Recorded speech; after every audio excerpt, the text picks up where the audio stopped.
Good morning students, this is Rajpal in front of you. हम 9th class में हैं और आज हमारा जो टॉपिक है वो है law of constant proportions. Guys in the same sequence of the manufacturing of this video lecture, last video में अगर हम बात करें तो हमने आपको बोला था कि law of conservation of mass.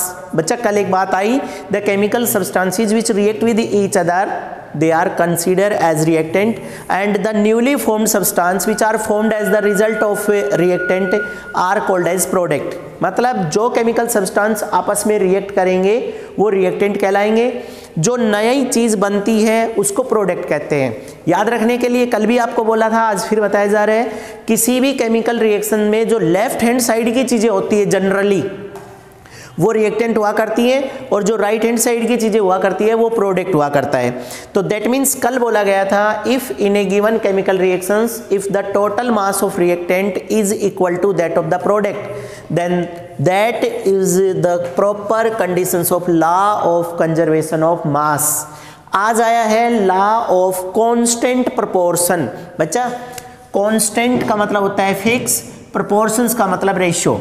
It means according to law of constant proportions, देखिएगा, according to this law in a given chemical formula each and every element are always found in a definite composition.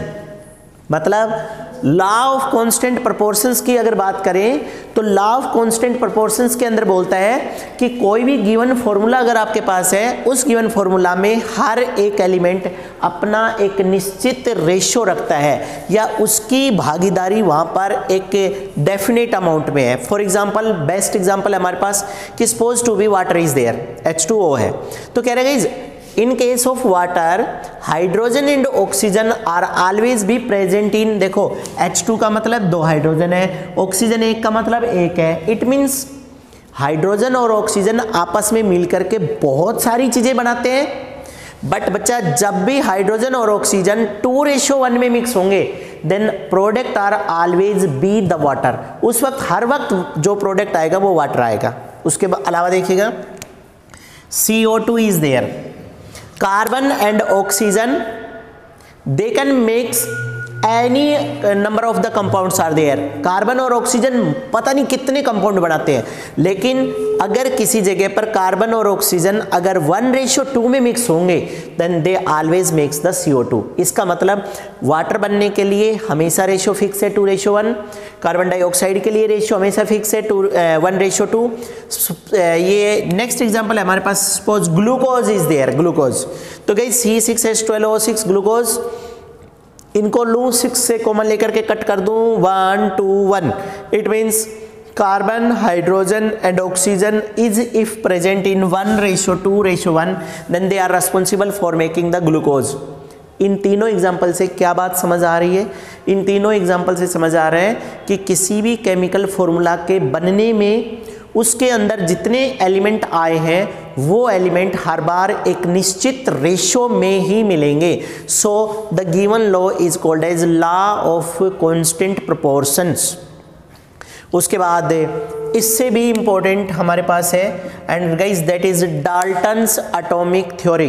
क्योंकि आपको याद है इस chapter में हमने बोला था कि डाल्टन ने सबसे पहले कहा, फर्स्ट ऑफ ऑल डाल्टन से that atoms are the smallest particle which never be further broken down. हम रोज बोलते हैं, हम नहीं कहते, डाल्टन कहता है atoms are the simplest particle which never be further broken down, जो आगे कभी नहीं टूटते, then they are called as statement of atom according to Dalton. आज आया डाल्टन्स एटॉमिक थ्योरी। डाल्टन्स की एटॉमिक थ्योरी करनी है तो गाइस डाल्टन्स की एटॉमिक थ्योरी के 5 पॉइंट है, आप प्लीज 5 के 5 पॉइंट ध्यान से सुनिए और समझिए।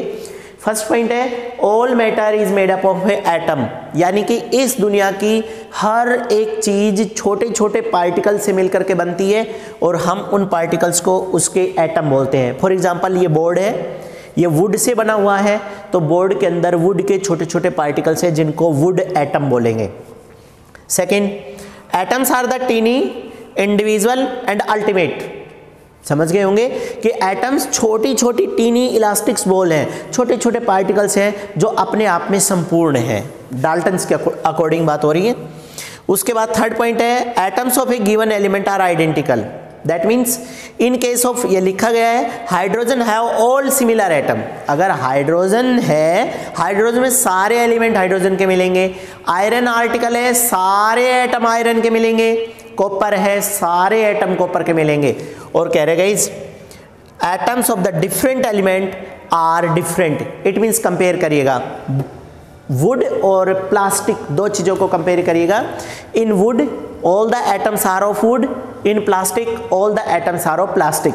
इट मीन्स सिमिलर चीज़ों में एक जैसे एटम मिलेंगे, अलग अलग चीज़ों